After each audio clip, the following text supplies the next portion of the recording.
সমাজ ও দেশের ক্রান্তিকালে বারবার ঘুরে দাঁড়িয়েছে ছাত্র যুব সমাজ। এবার জুলাই অভ্যুত্থানে শহীদ ও আহত ব্যক্তিদের পরিবারকে সহায়তার জন্য আয়োজন করা হচ্ছে কনসার্ট। ইকোজ অব রেভলিউশন শিরোনামের এই দাতব্য কনসার্টে গাইবেন উপমহাদেশের জনপ্রিয় সঙ্গীত শিল্পী রাহাত ফতে আলী খান। আগামী 21 ডিসেম্বর রাজধানীর আর্মি স্টেডিয়ামে কনসার্টটি অনুষ্ঠিত হবে। জুলাই আগস্ট গণ আন্দোলনে নিহতদের পরিবার ও আহতদের পাশে দাঁড়াতে ঢাকা বিশ্ববিদ্যালয়ের একদল শিক্ষার্থী স্পিরিটস অফ জুলাই প্ল্যাটফর্মের মাধ্যমে একটি চ্যারিটি কনসার্ট আয়োজন করতে যাচ্ছে। এই কনসার্ট থেকে আয়কৃত সম্পূর্ণ অর্থ আন্দোলনে আহত নিহতদের পরিবারকে সহায়তা করে তাদের পাশে থাকতে চায় তারা।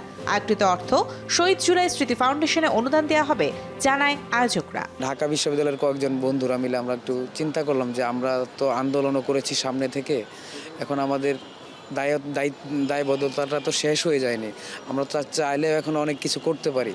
তো এই চিন্তা থেকেই আমরা ভাবলাম যে আচ্ছা, আমরা যদি একটি চ্যারিটি কনসার্ট করি, যেই কনসার্ট থেকে আয়কৃত পুরো অর্থটি দিয়ে আমরা যদি আন্দোলনে যারা আহত নিহত তাদের পরিবারের পাশে দাঁড়াতে পারি, এটা মানে আমাদের খুব ভালো লাগবে এবং এটা আমরা সারা জীবন এক মহৎ কাজের স্বপ্ন সারথি হয়ে থাকবো আর কি। জুলাই অভ্যুত্থানে যারা কাঁধে কাঁধ লাগিয়ে একই সাথে বৈষম্য বিরোধী ছাত্র আন্দোলনে কাজ করেছেন, সে সকল বন্ধু ও স্বজনদের জন্য কিছু করার মানসিক দায়বদ্ধতা থেকে এই কনসার্টের আয়োজন করেছেন ছাত্ররা। আমরা নিজের চোখের সামনে দেখছি কিভাবে আমাদের ভাই বোনরা এই আন্দোলনরত অবস্থায় কতজন আহত হয়েছে, নিজের চোখের সামনে নিহত হইতে দেখছি, তার পরবর্তীতে বিপ্লবের পরেও তাদের সাফার করতে দেখছি। কিছুটা হলেও তো আমরা যদি কন্ট্রিবিউট করতে পারি জুলাই শহীদ স্মৃতি ফাউন্ডেশনে, সেটা আমাদের জন্য গর্বের এবং আনন্দের হবে বলে আমরা আশা করছি। এই ধরনের আয়োজনে আন্তর্জাতিক সঙ্গীত শিল্পীদের অংশগ্রহণ যোগ করে ভিন্ন মাত্রা।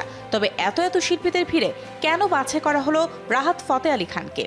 রাহাত ফতে আলী খান আপনারা জানেন যে জুলাই এই মাসে তার বাংলাদেশে আসার কথা ছিল, কিন্তু দেশের অস্থিতিশীল পরিস্থিতি এই কারণে তিনি আসতে পারেননি। আমরা আমাদের যখন মহৎ উদ্যোগটির কথা বলি তখন তিনি রাজি হন। আমাদের মহৎ উদ্যোগের কথা শুনে বিস্মিত হন এবং খুব খুশি হন এই উদ্যোগটি নেওয়ার জন্য এবং আমাদের খুব প্রশংসা করেন এবং তিনিও চান যে তার যে সম্মানীটা অর্থাৎ পুরো সম্মানীটুকুই তিনিও ডোনেট করে দিচ্ছেন আর কি। নবীনদের এই আয়োজনে পিছিয়ে নেই প্রবীণরাও। ছাত্রদের সঠিক দিক নির্দেশনা ও পরামর্শ দিতে এই আয়োজনে যুক্ত হয়েছেন শিক্ষক ও বিভিন্ন প্রাইভেট সহ সরকারি বিশ্ববিদ্যালয়ের ছাত্রছাত্রীরা। অ্যাডভাইজারি কমিটিতে আমাদের ঢাকা বিশ্ববিদ্যালয়ের কিছু প্রমিনেন্ট টিচারকে নিয়ে করা হয়েছে এবং তারা এই ব্যাপারে খুবই কনসার্ন। সেই জায়গা থেকে তারা তাদের মতো তদারকি করতেছে। আমরা এই কনসার্টের বিষয়ে আমরা প্রশাসনের সাথে বসেছি, আমরা ডিএমপি কমিশনের সাথে আলাপ করেছি, উনি আমাদেরকে সার্বিকভাবে সহযোগিতা করবে। ইকোস অফ রেভলিউশন চ্যারিটি কনসার্টে পারফর্ম করবে দেশীয় বেশ কিছু ব্যান্ড ও র্যাপার, থাকছে কাওয়ালি পরিবেশনার দল। কোন বিবেচনায় রাখা হলো এমন লাইন আপ জানালেন আয়োজকরা। আমরা মূলত আমাদের আন্দোলনে যারা সংহতি প্রকাশ করেছিল ছাত্রদের এই আন্দোলনে পছন্দ ক্রম অনুসারে তাদেরকে আমরা ইনভাইট করেছি। এইখানে রয়েছে চিরকুট, এইখানে রয়েছে আর্টসেল, আফটারম্যাথ, তারপরে একটা কাওয়ালি ব্র্যান্ড সিলসিলা, আর হচ্ছে র্যাপার দুজন রয়েছেন শেজান এবং হান্নান। আগামী 21 ডিসেম্বর রাজধানীর আর্মি স্টেডিয়ামে ইকোস অফ রেভলিউশন চ্যারিটি কনসার্টে আয়োজন করছে স্পিরিটস অফ জুলাই প্ল্যাটফর্ম। ইতিমধ্যে কনসার্টের টিকিট বিক্রি শুরু করেছেন আয়োজকরা। টিকিট বিক্রি প্ল্যাটফর্ম গেটসেট রকে সর্বোচ্চ 10,000 টাকায় ভিআইপি ক্যাটাগরির টিকিট বিক্রি হচ্ছে।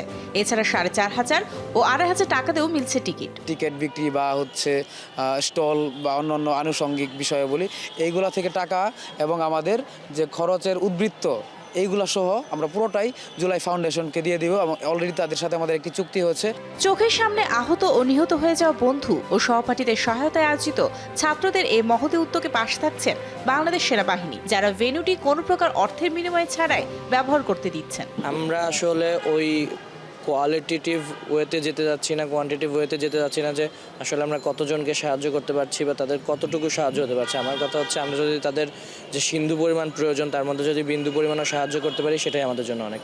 বন্ধুর পাশে বন্ধুদের এমন মানবিক আয়োজনে সাড়া মিলছে বেশ। 21 ডিসেম্বর এই আয়োজনের গেট খোলা হবে দুপুর 2টায়। Mario Sen, showbiz tonight.